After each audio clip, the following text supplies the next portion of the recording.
Hello students, welcome in the online classes of MDN School Clive. As you know, we are on second lesson of Geography of 10th class. आज हम 10th class का geography का यानी भूगोल का second lesson में विकास परियोजनाओं के विषय में पढ़ेंगे। बड़ी विकास परियोजनाओं ने भी वनों को बहुत नुकसान पहुंचाया है। 1952 से नदी घाटी परियोजनाओं के कारण 5,000 वर्ग किलोमीटर से अधिक वन क्षेत्रों को साफ करना पड़ा। किसके लिए? नदी घाटियों के निर्माण करने के लिए। यह प्रक्रिया अब भी जारी है और मध्य प्रदेश में 4 लाख हेक्टेयर से अधिक वन क्षेत्र नर्मदा सागर परियोजना के पूर्ण हो जाने से जलमग्न हो जाएगा। वनों की बर्बादी में खनन ने भी महत्वपूर्ण भूमिका निभाई है। पश्चिमी बंगाल में बक्सा टाइगर रिजर्व डोलोमाइट के खनन के कारण गंभीर खतरे में है। इसने कई प्रजातियों के प्राकृतिक आवासों को नुकसान पहुंचाया है और कई जातियों जिसमें भारतीय हाथी भी शामिल है के आवागमन मार्ग को बाधित किया यानी रुकावट डाली है। वन संसाधनों की बर्बादी में पशुचारण और ईंधन के लिए लकड़ी कटाई मुख्य भूमिका निभाते हैं। यद्यपि इसमें कुछ सच्चाई हो सकती है, परंतु चारे और ईंधन हेतु लकड़ी की आवश्यकता पूर्ति मुख्यतः जो पेड़ों की टहनियाँ होती हैं उन टहनियों को काटकर पूरा की जाती है, न कि पूरे पेड़ को काटकर। वन पारिस्थितिक तंत्र देश के मूल्यवान वन पदार्थों, खनिजों और अन्य संसाधनों के संचय कोष हैं जो तेजी से विकसित होती औद्योगिक शहरी अर्थव्यवस्था की मांग की पूर्ति के लिए बहुत महत्वपूर्ण हैं। यह आरक्षित क्षेत्र अलग अलग लोगों के लिए अलग अलग मायने रखते हैं और विभिन्न वर्गों के बीच संघर्ष के लिए अनुकूल परिस्थितियां पैदा करते हैं। आरक्षित क्षेत्र कौन से होते हैं? जो जिन वनों में इमारती लकड़ियां होती हैं, जो इमारती लकड़ियों के लिए प्रयोग किए जाते हैं, उन वनों को आरक्षित क्षेत्र कहते हैं।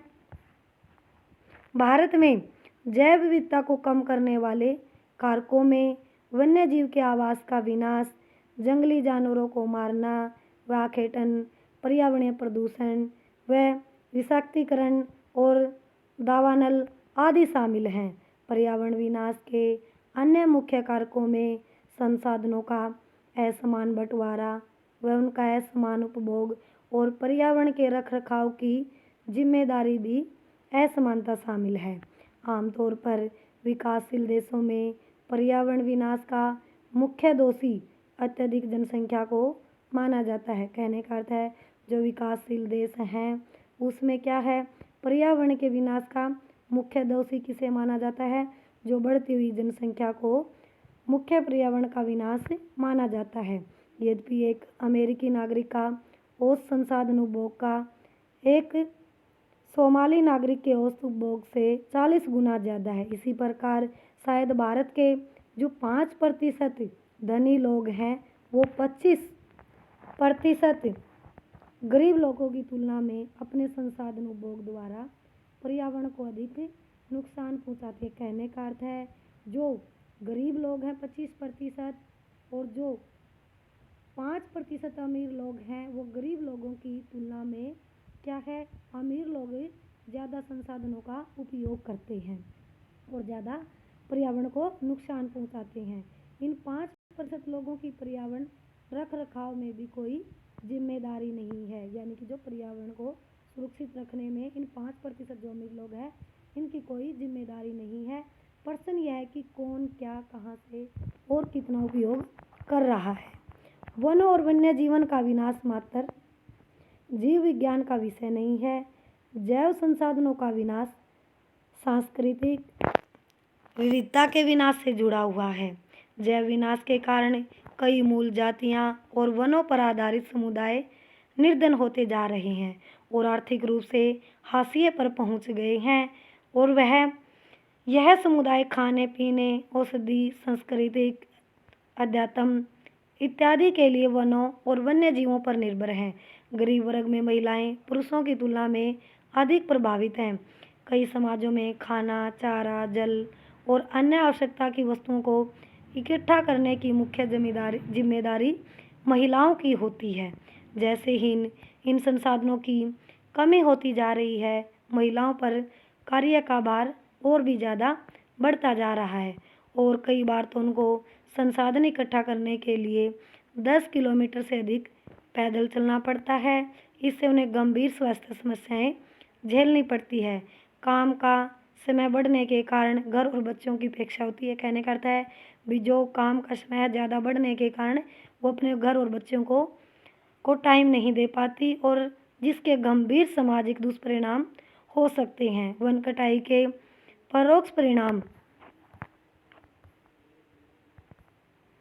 जैसे सूखा और बाढ़ भी गरीब तबके यानी वर्ग को सबसे अधिक प्रभावित करता है।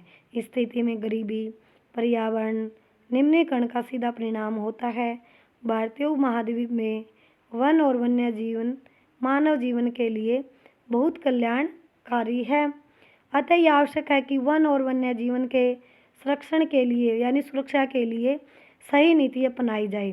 भारत में वन और वन्य जीवन का संरक्षण यानी सुरक्षा। वन्य जीवन और वनों में तेज गति से हो रहे ह्रास के कारण इनका संरक्षण यानी इनकी सुरक्षा बहुत आवश्यक हो गया है। परंतु हमें वनों और वन्य जीवन का संरक्षण करना आवश्यक क्यों है? संरक्षण से पारिस्थितिक विविधता बनी रहती है तथा हमारे जीवन साध्य संसाधन, जलवायु, मृदा बने रहते हैं। यह विभिन्न जातियों में बेहतर जनन के लिए वनस्पति और पशुओं में जिन्स विविधता को भी संरक्षित करती है यानी सुरक्षा करती है।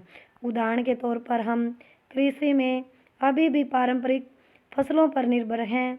जलीय जैव विविधता मोटे तौर पर मछली पालन बनाए रखने के लिए निर्भर है। 1960 और 1970 के दशकों के दौरान पर्यावरण संरक्षकों ने राष्ट्रीय वन्य जीवन सुरक्षा कार्यक्रम की पुरजोर मांग की है और भारतीय वन्य जीवन यानी सुरक्षा अधिनियम 1972 में लागू किया गया, जिसमें वन्य जीवों के आवास, रक्षण यानी सुरक्षा के अनेक प्रावधान थे। सारे भारत में रक्षित यानी सुरक्षित जातियों की सूची भी प्रकाशित की गई और इस कार्यक्रम के तहत बची हुई संकटग्रस्त जातियों के बचाव पर, शिकार पर भी जो शिकार करते थे वह जानवरों का, उन पर भी प्रतिबंध लगाया गया यानी प्रतिबंध लगाया गया और वन्य जीव आवासों को कानूनी तौर पर उनकी रक्षा की गई और जंगली जीवों के व्यापार पर भी, जो जंगली जीवों और जानवरों का जो व्यापार करते थे उन पर भी रोक लगाने पर प्रबल पर जोर दिया गया। तत्पश्चात केंद्रीय सरकार व कई राज्य सरकारों ने राष्ट्रीय उद्यान व वन्य जीव पशु विहार स्थापित किए, जिनके बारे में आप पहले पढ़ चुके हैं। केंद्रीय सरकार ने कई परियोजनाओं की भी घोषणा की, जिनका उद्देश्य है जो गंभीर खतरे में पड़े कुछ विशेष वन प्राणियों को रक्षण प्रदान करना था। मतलब जो जाति संकटग्रस्त है उनकी क्या है, उनको रक्षा प्रदान करना। और इन प्राणियों में बाघ, एक सींग वाला गैंडा, कश्मीरी हिरण अथवा हुंगुल, 3 प्रकार के मगरमच्छ, स्वच्छ जल मगरमच्छ, लवणीय जल मगरमच्छ और घड़ियाल, एशियाई शेर और अन्य प्राणी शामिल हैं। इसके अतिरिक्त कुछ समय पहले भारतीय हाथी, काला हिरण, चिंकारा, भारतीय गोंडवन और हिम तेंदुआ आदि के शिकार और व्यापार पर संपूर्ण अथवा आंशिक प्रतिबंध लगाकर कानूनी रक्षण दिया गया, यानी इन पर रोक लगाकर कानूनी तौर पर उनकी सुरक्षा की गई है। आजकल संरक्षण है यानी सुरक्षा परियोजनाएं जैव विविधताओं पर केंद्रित होती हैं, न कि इसके विभिन्न घटकों पर। संरक्षण के विभिन्न तरीकों की गहनता की खोज की जा रही है। संरक्षण नियोजन में कीटों को भी महत्व मिल रहा है। वन्य जीव अधिनियम 1980 और 1986 के तहत सैकड़ों तितलियों, पतंगों, भृंगों और एक ड्रैगन फ्लाई को भी सुरक्षित जातियों में शामिल किया गया है। जिन जातियों को सुरक्षित किया गया है इनमें क्या है, तितलियां, पतंगों, ड्रैगन फ्लाई आदि को भी सुरक्षित जातियों में शामिल किया गया है। 1991 में पौधों की भी 6 जातियाँ पहली बार इस सूची में रखी गई है, यानी कि उन जो पौधों की जो 6 जातियाँ हैं उनको भी सुरक्षित किया गया है। आज हम यहीं तक पढ़ेंगे। जो टॉपिक मैंने पढ़ाया है उस टॉपिक को आप अच्छे से रीड करोगे। Thank you students, have a nice day. घर पर रहें, सुरक्षित रहें।